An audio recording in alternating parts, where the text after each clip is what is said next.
いませんか？どうやら閉じ込められたみたいだ。ちょっと待って、サラ。どうにか壊して開けてみるから。兄さん、ルカワさん、イさん、助けてください。兄さん。待て、姫の誤解だ。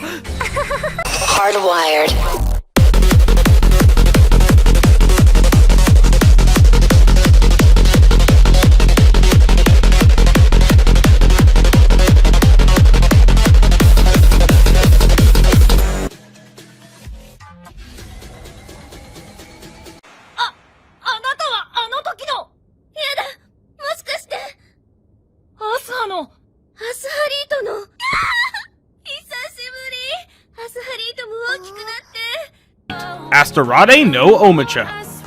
The young succubus princess Asterade Yigvar hates men. She hates them so much, in fact, that she goes out of her way to surround herself with women, and ends up with quite a collection of ladies with quirky personalities. Unfortunately, her duties as a succubus require her to form a harem of men to replenish her magic. Asterade lives a fairly carefree life until the World Tree opens a path into another realm and swallows up one of her companions. Luckily, Asterade's friend returns unharmed, along with a handsome surprise. Naoya Tohara is a man, and a human one at that. He's perfect for becoming Asterade's first male companion, if she can get over her hatred of men and accept him into her life.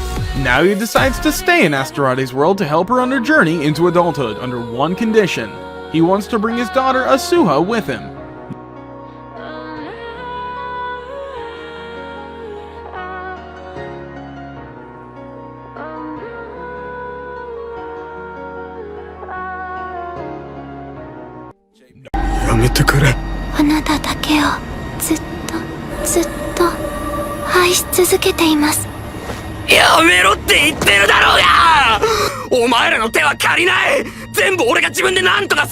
ReZero, starting life in another world, released in 2016 and still going.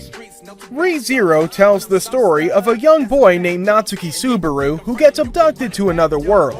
This is when a magical girl comes to his rescue, and to repay her, he decides to help her find a stolen item that she's looking for.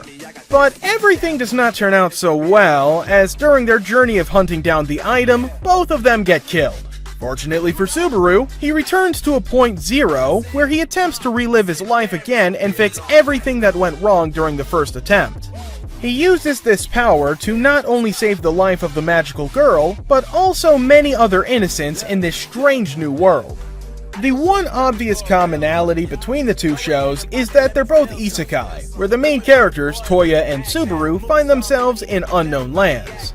The boys, despite being quite powerful in the new world, try to achieve multiple outcomes and don't confine themselves to one positive goal. Toya from In Another World with My Smartphone tries to help everyone he can with his newfound abilities. Similarly, Subaru shows a lot of courage and tries to achieve the best possible outcome that he can get from all of his actions.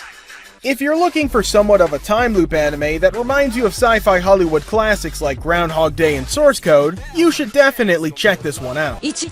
安全ピンを抜く 2. 敵に向かって投げる遮蔽物に隠れて身を守る 1. 安全ピンを抜く 2. 敵に向かって投げる 3. 遮蔽物に隠れて身を守る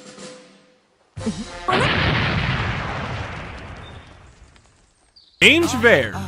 The story of the card game follows what happens when Hyro portals suddenly open, fusing 5 different worlds together. As a result, various Exceed powers are awakened in teenage girls. An academy for these so-called Progress Girls is built on the isolated Saren Island in the Pacific.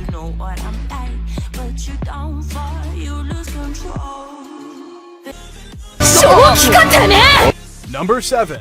Shinka no Mi Shiranai Uchi ni Kachigumi Jinsei. Genres: fantasy. Hiragi Seichi is an ugly, revolting, dirty, smelly fat ass. These are the insults hurled at him one after another about his appearance. Such was Seichi's daily school life of bullying. Then for some reason, one day when school was out, a voice claiming to be a god said over the PA system to prepare to be transported to another world. What's more, not Seichi alone, but the entire school. a fantasy world where game-like elements such as levels, stats, and skills exist. However, the god still has preparations to complete for the transfer and would send them over as soon as the hero summoning ritual was ready. The classes all formed groups to wait for the transfer, but Seichi alone was discluded and, as such, was summoned to a different era. After being transported, the first thing Seichi ate was the Fruit of Evolution. This would come to greatly change his life. This story is about how Seichi went from being severely bullied by his classmates, even not being recognized for his accomplishments, and despite all that staying positive and surviving in the new world. As a result, he somehow becomes one of the champions. Also, the first heroine is a gorilla?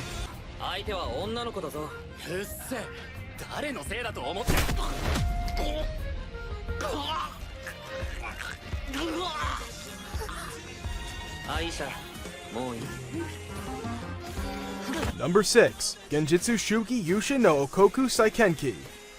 After the death of his grandfather, 19-year-old Kazuya Soma, an aspiring civil servant, is left all alone with no one to call family. Out of the blue, he is transported to the Elfrieden Kingdom, a small alien country in another world, to be a hero. An ongoing war with the demon army has put the entire world in peril, and Kazuya was summoned to aid in the conflict as an offering from Elfrieden to its allies. Dissatisfied with being used as tribute, Kazuya decides to help the kingdom revamp its declining economy, not by way of adventuring or war, but through administrative reform. Genres: action, fantasy, romance. Abruptly declared the king of Elfrieden and betrothed to the princess, the realist hero Kazuya sets out to assemble a group of talented citizens who will assist him in his bureaucratic battles to get the kingdom back on its feet. Giga TV. Long ago, there was a monk named Mue who could bring anything he drew to life. He quietly lived with his wife Kodo, a black rabbit in human form, and their 3 children, Yakishimaru, Kurama, and Yase. One day, the high priest of the land concluded that Mue's drawings caused too many problems for the locals and ordered him to find a solution. In response, the family secretly fled to an alternate world of Mue's own creation, the Looking Glass City. Everything was peaceful until Mue and Kodo suddenly vanished. Their 3 children are left to take care of the city, and Yakishimaru inherits Mue's name and duties. Stranded in this alternate world, their problems only get worse when a young girl, also named Kodo, crashes down from the sky and declares that she is also looking for the older Mue and Kodo. Armed with a giant hammer and 2 rowdy familiars, Kodo might just be the key to releasing everyone from this eternal paper city. Arata Kangatari. As a young boy from a noble family in Amawakuni, Arata has always expected to make life his own, until word of the princess growing weak reaches his city. Unbeknown to him, his grandmother had claimed him to be female at birth, and now, with no other girls to succeed the princess from the matriarchal Heim clan, he is next in line for the throne. Disguised as a woman awaiting a replacement to be found, Arata witnesses an assassination attempt on the princess by none other than her own guard, the 12 Shinsho. The crime is pinned on his head, forcing Arata to escape into the Kando forest, where it is said that no one comes out the same. Meanwhile, in modern-day Japan, Arata Hinohara longs for escape from the cruelty of his classmates. Hearing his name called from an alley, he wanders from his path and unwittingly switches universes with Arata from Amawakuni. With his own power as a newly awakened Sho, a warrior able to wield Hayagami, weapons with the power of gods, and the help of his companions he meets along his journey, Hinohara sets out to restore order to this new world.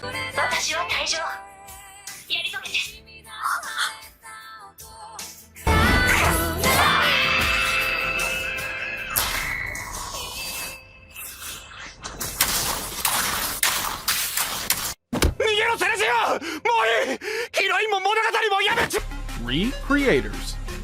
Humans have designed countless worlds, each one born from the unique imagination of its creator. Soda Mizushino is a high school student who aspires to be such a creator by writing and illustrating his own light novel. One day, while watching anime for inspiration, he is briefly transported into a fierce fight scene. When he returns to the real world, he realizes something is amiss. The anime's headstrong heroine, Celesta Eupolita, has somehow returned with him. Before long, other fictional characters appear in the world, carrying the hopes and scars of their home. A princely knight, a magical girl, a ruthless brawler, and many others now crowd the streets of Japan. However, the most mysterious one is a woman in full military regalia, dubbed Gunpuku no Himigi, who knows far more than she should about the creator's world. Despite this, no one knows her true name or the world she is from. Meanwhile, Soda and Celestia work with Meteor Asteric, a calm and composed librarian NPC, to uncover the meaning behind these unnatural events. With powerful forces at play, the once clear line between reality and imagination continues to blur, leading to a fateful meeting between creators and those they grew. お、あれ、なんでバッグ2つあるんだ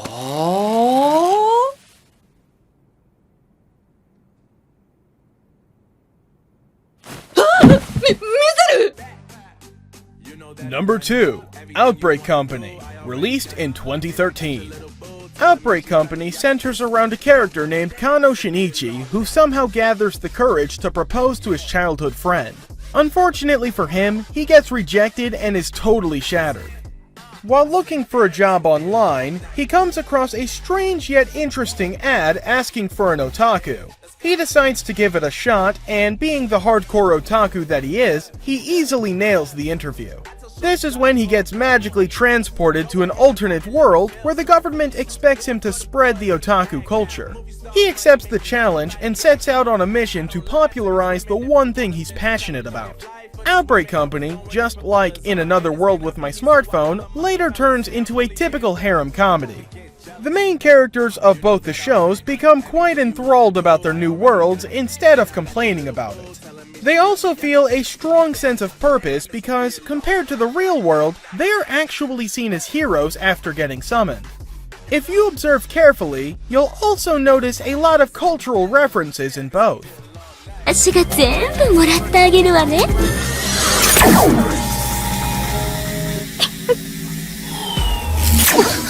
ない！お姉ちゃんの出現ポイントぐらい算出できるんですから。はあ、嬉しいわ。さすが私の愛しい双子の妹。Number 1, Trinity 7, released in 2014 and still going. Yet another harem comedy, Trinity 7 revolves around a character named Kasuga Arata. Just like Toya from In Another World with My Smartphone, Arata turns out to be extremely talented when it comes to controlling his newfound abilities.